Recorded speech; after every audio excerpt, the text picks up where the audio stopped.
There is silence, not the silence of peace, but the silence that follows collapse. A country once called the jewel of the British Empire now lies drained, its people poor, its spirit fractured.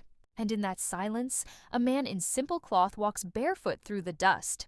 A man who dared to fight an empire, not with bullets or armies, but with economics. This is not the story of politics.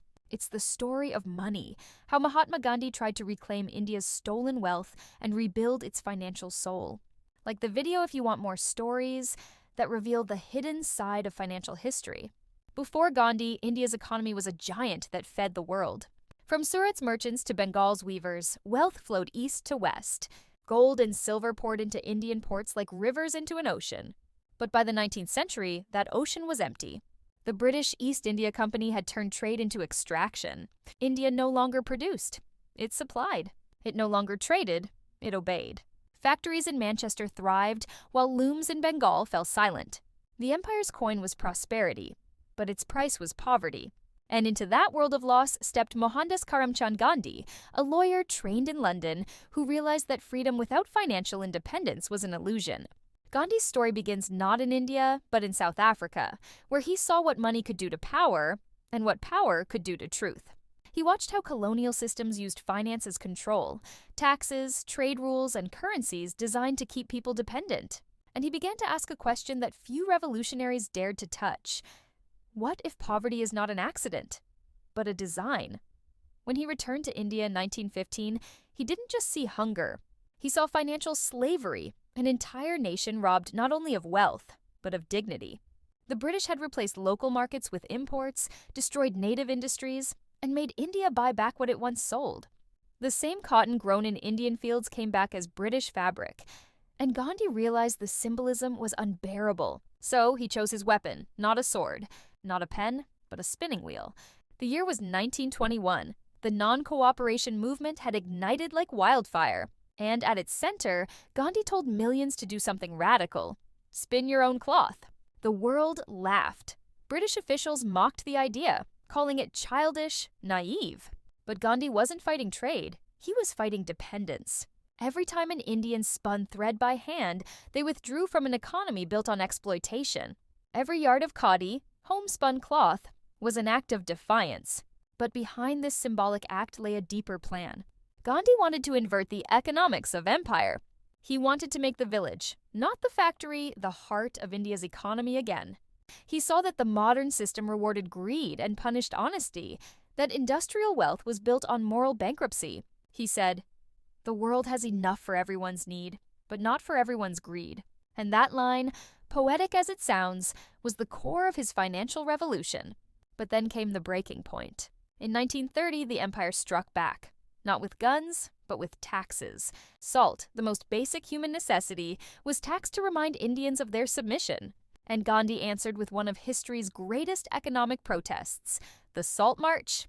240 miles of dust, sweat, and salt. A march not against soldiers, but against the economics of injustice. And when Gandhi bent down to pick up that handful of salt, he wasn't just defying law, he was reclaiming value. The empire trembled. British officials couldn't comprehend it. How could a man with no army destabilize an empire that ruled half the world? But the secret wasn't rebellion, it was withdrawal. By refusing to buy British goods, Indians drained the empire's profits. By boycotting colonial institutions, they weakened its control. By spinning their own cloth, they reimagined the meaning of wealth. Gandhi understood that the greatest collapse in history wasn't a stock market crash or a currency default. It was the moral bankruptcy of empire. Still, the cost was immense. When India finally gained independence in 1947, the economy was shattered. The British had left a nation stripped of infrastructure, savings, and capital. Gandhi's dream of self-reliance stood at the edge of despair. And then, a final irony, the man who fought for economic freedom never lived to see its rebuilding. In 1948, Gandhi was assassinated. But his final writings revealed something profound, a blueprint for an alternative global economy. An economy based on ethics, community, and sustainability, ideas the world would rediscover only decades later. Today, Gandhi's warnings echo louder than ever. He saw how greed could consume nations, and how the illusion of progress could mask financial dependence. He called it civilization without conscience, Look around. Our empires are digital, not colonial. Our rulers are corporations, not viceroys. Our chains are debt, consumption, and data. The story hasn't changed. Only the currency has. In 2008, the world saw what happens when greed outpaces ethics, when the economy forgets its humanity. Banks collapsed, markets panicked.